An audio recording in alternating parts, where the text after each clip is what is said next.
Another week, another twab, another day. It starts with day. That's right, Thursday. It's got day in it. You feel me? I have no idea what this intro is, but scholars, welcome to the counselor's office. Ladies and gentlemen, I'm Mr. Gaming Counselor, and we are back with a Twitty Twab. I have no idea what is in it. I'm just recording because this is one of the rare, beautiful times where I can be on release. Don't get used to it. Sometimes I do these, sometimes I don't, and sometimes I try to make a joke out of it. So I'm doing it raw. We're going in raw. Who doesn't like it raw? Anyway, this week in Destiny, we're going for gold. With so much to do right now, we're playing our fair share of quarter blades. Hey, are you finding out that there's fucking shit all rewards from it? I just want to point out, you can AFK the expert mode. Just pro tip, literally do nothing, wiggle down the first boss, hide, and then when it's like about done, kill it, and you'll get the same amount of loots for 13, like a full run. And by the way, people are like, well, you just might as well do the full thing. No. Here's the thing. Doing the full thing, unless you have like the G squad, the A squad, we're kicking ass in like under 5 minutes on expert mode. Unless you have that kind of group, you're going to use the full time anyways. So why put the effort into something when you can watch anime or go jerk your chain or pet your cat? That last one is actually referring to actually like petting your cat. Like my cat Tesley's right there. But you know what I mean? You can literally do anything else with your time. And then when time's up, kill the thing and you will get literally the same amount of loot if you did 13 platinum on expert. I have gotten random drops of adepts. I've also gotten drops from the Tomb of Want, just doing nothing. And I've also gotten double adepts, like once or twice. It's really stupid. It's really stupid how Bungie has made Quarter Oryx so useless, which is a shame because it has its moments. It has its charm. It does get a little redundant. But it has its charm. There's just a little PSA for those out there who want to try to get some adepts. The first encounter on expert is always the easiest encounter. Anyone should be able to do it. And I say that even if you're doing solo, like you could definitely farm some adept solo. Just find something else to do. All right, midway point for Guardian Games. We already know Hunters won. You already advertised. God dang, Warlocks. Really putting the effort out there. Yeah, Bungie, you already told us Hunters won. It was already scripted. No, yeah, a lot of people want Titans to win. So do I, because I'm a Titan main this season. Looks like we've got Titans Hunters in a battle for the top spot, with Titans starting to pull away, getting their Warlocks. But close race. Keep dunking those medals, Guardians. You don't want to miss out on the diamond medallions each week.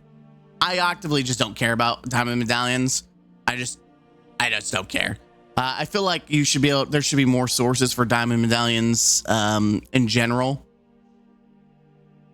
That's just my personal thought. I feel like it needs to be, instead of being so scarce, but platinum is so easy to farm that it doesn't even matter.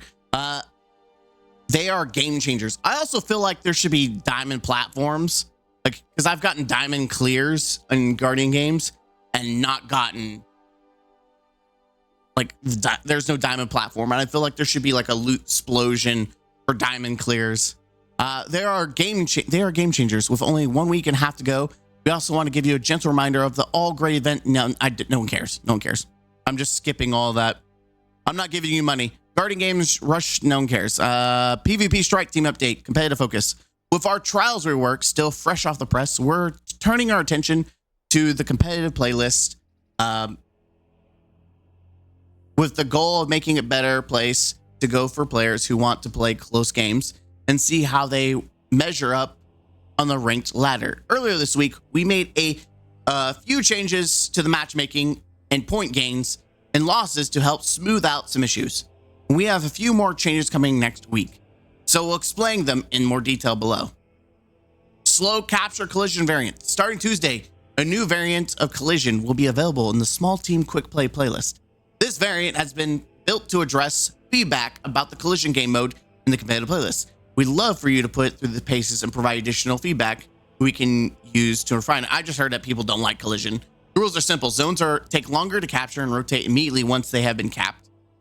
Standing on the zone is the only way to gain progress toward the capture. First team to 7 capture wins. And ultimately, this variant is preferred to the first capture mode that is currently used. We can swap them out. All right, the point losses. They did tweet this, so I'm glad they're putting this in the actual swab. For points and gain losses, we've heard feedback the climbing ladder can feel too slow, even when you're significantly outperforming other people in gains. As such, we have increased both the maximum amount you can earn from the performance bonus, as well as increased granularity of the rewards you are more likely to earn bonus points. We have also increased maximum amount that the contribution scaler can grant. So you'll be able to you'll more likely earn point value of 110 or higher for wins where you perform well, while also losing less than 90 from losses where you perform well. Increase the granularity of performance. I just feel like if you perform well, you should get a lot. If you perform well and you lose, you shouldn't lose a lot. Like, I think if you are putting, and I think they should do the system where they're showing, like, even if you're not like shredding, like if it's an objective mode and you're playing, you're capturing and you've got the most capture progress, that should be considered because you're trying to play objective, which I don't know what it is with Destiny gamers. They just don't like playing objective anything. Hell, you play PvE and they still don't know how to play objective. Little mini little jab. I made a whole video that was a parody, but I just feel like putting a little jab out there. For the people that like to play objective, I think they should get more points too. By the way, it doesn't matter. I won't be in comp. I just don't care enough. The amount of people who are willing to suffer for Ascendant and the new Zero Ascendant emblem. Shout out to you. I don't want to go through cheaters. I've seen the uptick myself. Like, I used to very rarely run into cheaters, and I run into them. I even this season reported multiple people, and one of them got banned. So, like, or at least they supposedly got banned. You never know with Bungie's system whether they did or not, but I got the notification saying, hey, we banned them. So it's like, if I'm starting to see them myself, like, one, the population is dipping back again. It's already low as it is, but it's dipping back down. Yeah, no one wants to play PvP with cheaters. It's not fun. Matchmaking. For matchmaking, we are consistently getting reports that this season, high skill players in gold and silver ranks were playing against players that were several ranks above them. When we dove into these reports, we found an issue where players who had previously been highly ranked or placed lower than expected after placement matches could erroneously be flagged by the newest iteration of Smurf protection. Holy crap, dude. Which set their rank. They didn't even do their system right. You got Smurf protection. That's funny. I'm glad that they did that. By the way, I don't know why my mic's doing this. I have to look at my mic. It's doing this static bull crap, and I don't know why. Fixed an issue where Smurf protection could be erroneously applied to players who have been previously high ranked. This was increasing the effective rank that these players were matching in. Of course it was. Skill Delta modifier will be increasing the number of points that the skill Delta modifier can grant you on wins and losses on a more exponential scale, and only in ways that positively affect players. For example, you will no longer have points reduced if you beat a team you were supposed to beat, but you will get bonus points if you beat a team you were expected to lose.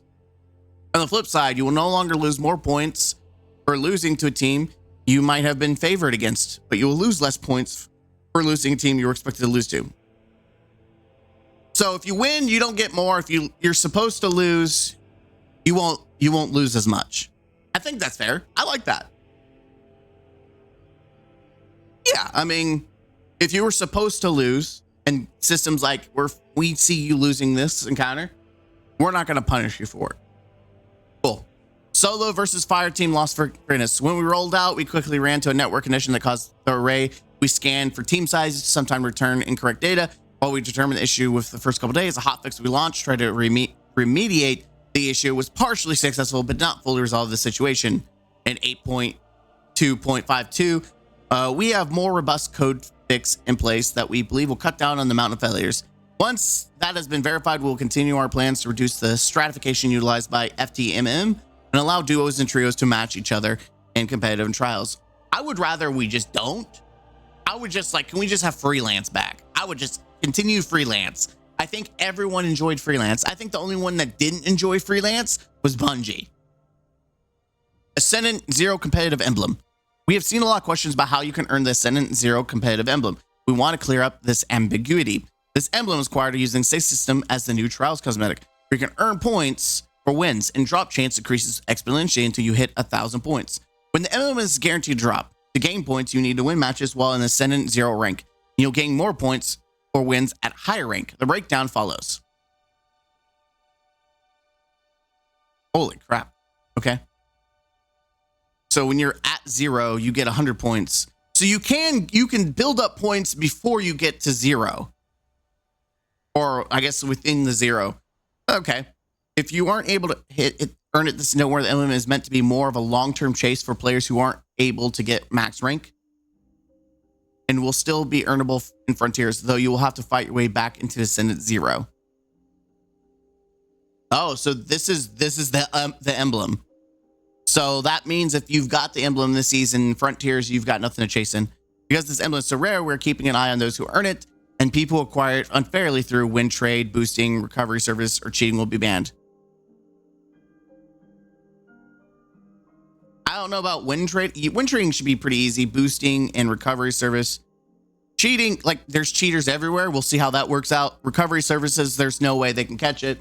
Like, I'm telling you, Bungie likes to say that they're stopping recovery service. There's nothing they can do. VPNs exist. There's not a goddamn thing they can do about recovery services or even like boosting. Maybe you can. I don't know if they're stupid, but that stuff has existed for so long. Good luck. Eververse, marks, cloaks, bonds. Oh my. Over the past few weeks, we've cleaned up a few Eververse. Yeah, because you want people to buy your shit. However, in doing so, we learned one Guardian's bug is another Guardian's feature. Instead of just leaving them fixed, we're taking more fashion-friendly approach. I don't actually care. All this is, I don't care. It's Eververse trash. I don't care. Grandmaster Nightfall catch-up mode. You know what's better than being a conqueror? Being a gilded conqueror. Specifically, one more than whatever you currently have. Well, we've got some news. The Grandmaster catch-up node went live past Tuesday. Well, Sunless Cell will be coming with Act 3. You'll now have access to the rest of this episode's Grandmaster info and keeping working towards building your trials. So jump in and yeah, that's the like. I don't understand why it's just release all of it anyways. It's not like people can go flawless on trials, but people still do trials. So why can't people do Grandmaster? Like give all the nodes at once, and then once you do it, you have to wait to go back into that Grandmaster,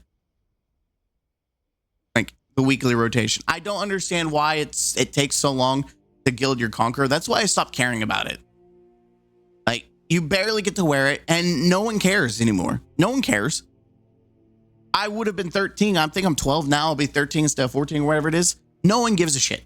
No one looks, oh man, you got conqueror gilded 30,000. No one gives a shit. Because it's just pointless. I think they need to rework the whole gilding system entirely in this game. I think it's just absurd. Realistically, they need to do like actual ranks, like prestige ranks.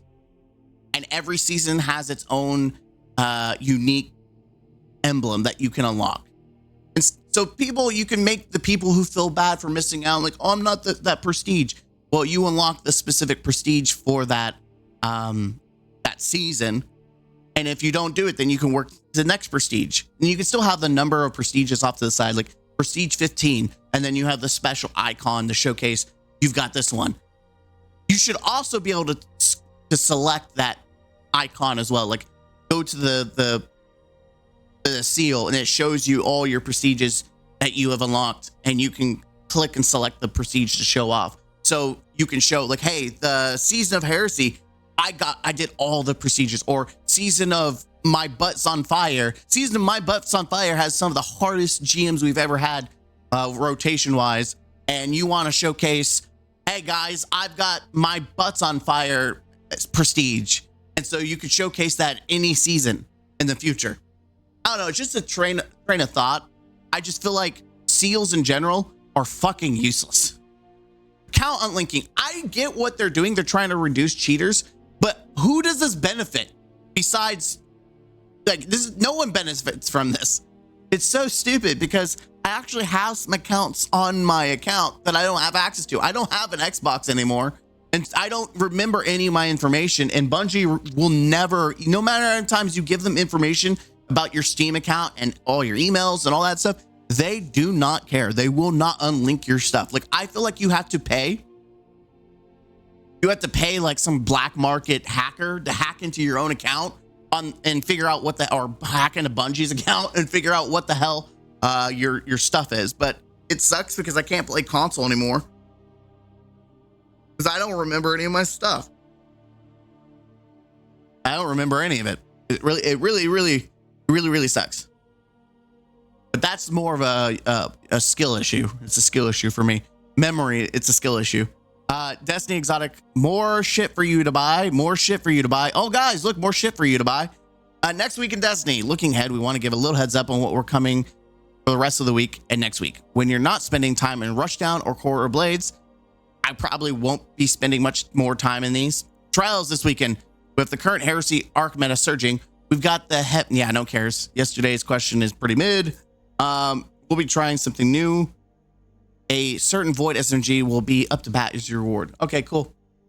Final week of Guardian Games. As mentioned, we've got a little over a week left of Guardian Games. Make sure to earn those triumphs.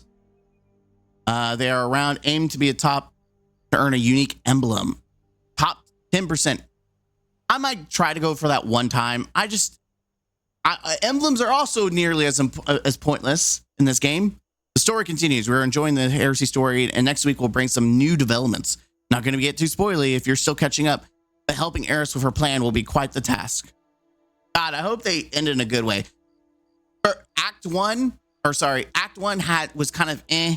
The first, obviously, week 1 was pretty good. It was pretty eh. Act 2 brought the fucking fire. Literally, Act 2, week 1 brought the fire. And then Act 2, week 2, it sucked ass. Like, I want some high highs. Like, we have all these dead weeks that Bungie could be using to build story, and I've done shit all. That's the greatest sin, is that they have all these down weeks that they could literally just build the story, and they've done shit all. Nightfall rotation. Next week, we've gotten Psyop Battleground Moon hitting the rotation for the first time this season with Stasis Sword, the Slammer. If you haven't grabbed the Eager Edge Cold Steel roll yet, yeah, can you put, I would like Cold Steel. Could you put on a flash counter on it? Do you update it? That's one of the perks I want is Cold Steel or Chill Clip. But yeah, give me Cold Steel, flash counter, baby. Momentum control returns. Woo! All right, let's see what we got for the bugs. When speaking to vendor, you can hear their ambient. Yeah, you hear them twice. Ionic Sentry doesn't chain target. Yeah, it doesn't. That's funny. It doesn't do its job. Step 6 and 9 of the labyrinth still bugged due to the quest being affixed. Yeah, I mean, it's still bugged. Sometimes in a derealize exotic mission, the taken relic can drop below the surface. Yeah, that's pretty freaking bad. When damaging Shrieker bosses in the Sundered Doctrine dungeon, players receive critical damage feedback, but damage is actually regular base damage. When tracking Ikora's Drowning Labyrinth quest, completion of certain steps may stop progress on the next step. So it's bugged twice, which is funny. Sometimes Tomb of Want, a primer quest, does not progress after meeting step 3 and 4. That's stupid. Memento shaders can be previewed armor. It's not that big of a deal. Lotus Ear Rocket shows incorrect numbers. That's funny. Triumph Solo Spelunker Master displays Vesper as a requirement. Guardian Games completion chest does not have a waypoint indicator. Why do you need it? I guess people don't know how to go forward. Or daily bounties only show the progress bar for one element. This will not affect progress. The weekly milestone quest is partially cut off when viewed on the detail screen. That's funny. Severed. Okay. That's everything we have for this week. While the TWID was a bit longer this week, was it? Make no mistake, this is a ton to do right now. Guardian Games, Rushdown, episode storyline, Quarter Blades, GM catch-up node, testing out a ton of builds with new balance updates. There wasn't that much update going on. The perks is just trace rifles. On top of that, Act 3 is right around the corner. I don't know. I feel like Bungie's hyping up that there's a lot to do, but when you come to the actual seasonal content you paid for, there's really just Quarter Blades. That's it. Quarter Blades and GMs, because technically you do have to buy the final shape to get access to GMs, whereas almost the Guardian Games is free. I do not consider it seasonal. It's yearly. It's yearly event. It's free. Anything you can play without actually buying the season, to me, is not the season. It makes no sense. But yeah, there's not much going on here this week. If you're in comp, it should be easier to get Ascendant. Good luck with all the cheaters. Nothing about cheater protection going on here. Just kind of like a hint at Bungie's keeping an eye on who has the emblem. Yeah, we'll see about that, kiddo. We'll see. Yeah, buy their shit. They want you to buy all their shit because that's like popped up multiple times. Guys, buy our shit. Buy our shit. That's it. What a boring week. It was, for having a break, this was definitely a boring week in Destiny. I'm very disappointed. But it is what it is. I'm still doing the grinding, AFKing Court of Oryx, and watching anime. So there it is. As always, be the best version of yourself. Until next time.